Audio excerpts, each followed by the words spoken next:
Alright, so today is Sunday and I'm finishing up chopping the mortises.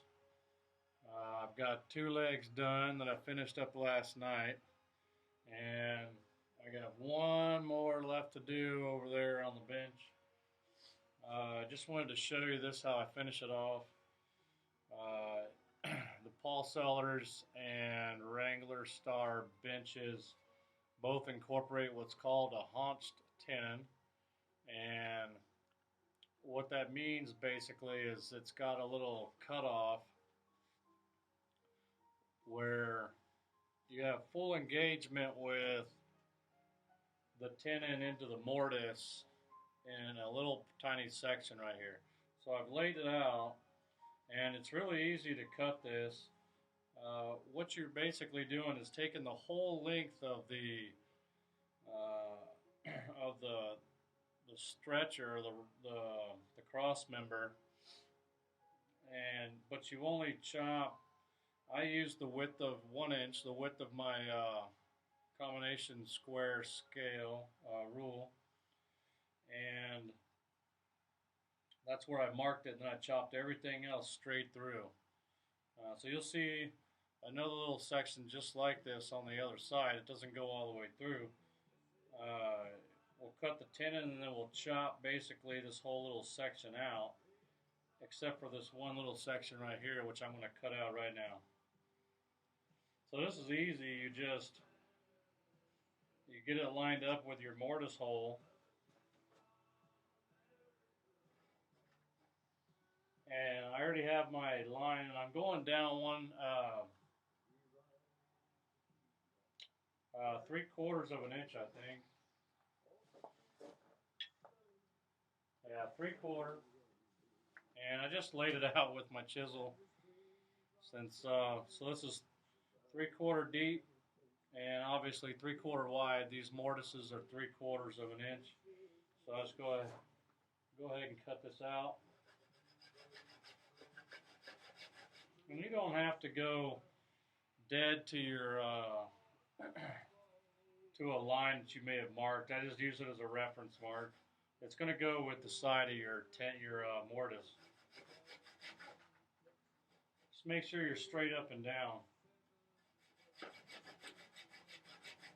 And this is a rip saw, which is what you're going to use. A crosscut saw goes across the grain, and a rip will go with it, either through the board this way. You know, any way you rip it in the lengthwise, that's going to be a rip cut. And so this is a rip saw. This is a Lee Nelson 11 points per inch tenon saw, which I'll be using later when I cut my tenons, but perfect for what I'm doing here too.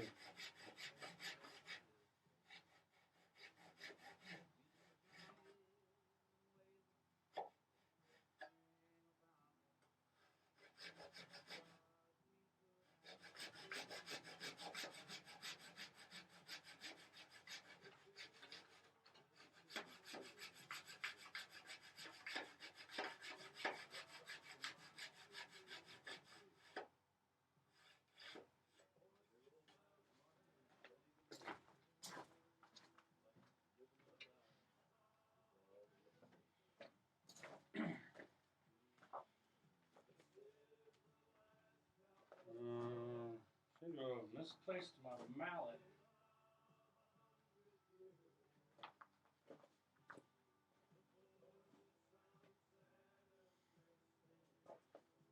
Good thing you don't really need one right here, so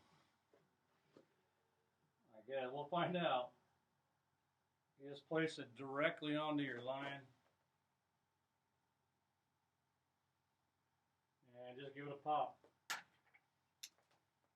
That's all there is to it. Now you got a little haunch right there, and just go ahead and pare down.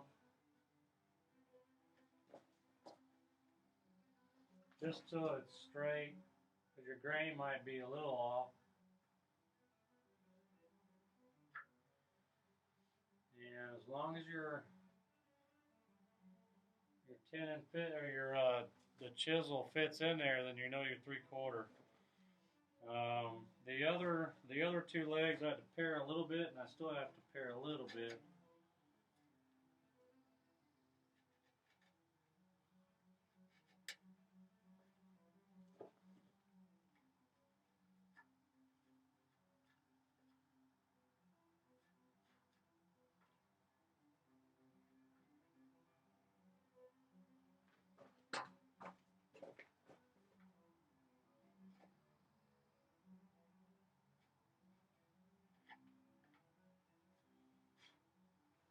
And that's all there is to it. So I'm gonna go ahead and finish chopping up this mortise right here. The mortise is in this last leg, so that I can get to laying out the tenons. I don't know if I'm gonna get both of them chopped tonight. It takes a few. I don't know how Paul does it, but it doesn't take the 10, 15, 20 minutes like he does it. Now, granted, these are 6 inches thick and 3/4 inch wide. He was doing his through, I think, roughly 3 inches, and he was using a 1/2 inch chisel. So, going bigger in width on the tenon, and obviously twice as deep as no, I guess his was about 3.5, depending on what dimension of lumber he's got in the UK. But it's a bigger mortise, so it's gonna take a little bit longer. But that's how I chop the haunch, and I'll show you the tenon that goes into it. It'll make a whole lot of sense once I get the tenon cut and start my dry fit, which should be sometime this week or next weekend. I'll be doing I should be assembling the frames, getting the frames all assembled and everything, at least by next weekend. So,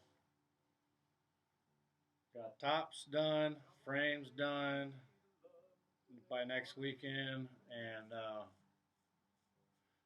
the only thing left, I'll still have to do the aprons and the wellboard, and I'll have to make the wedges for the wedge system on the aprons, and that's about it. So as always, friends and family, I love you. Be safe, and everybody else, I'll see you on the next shot.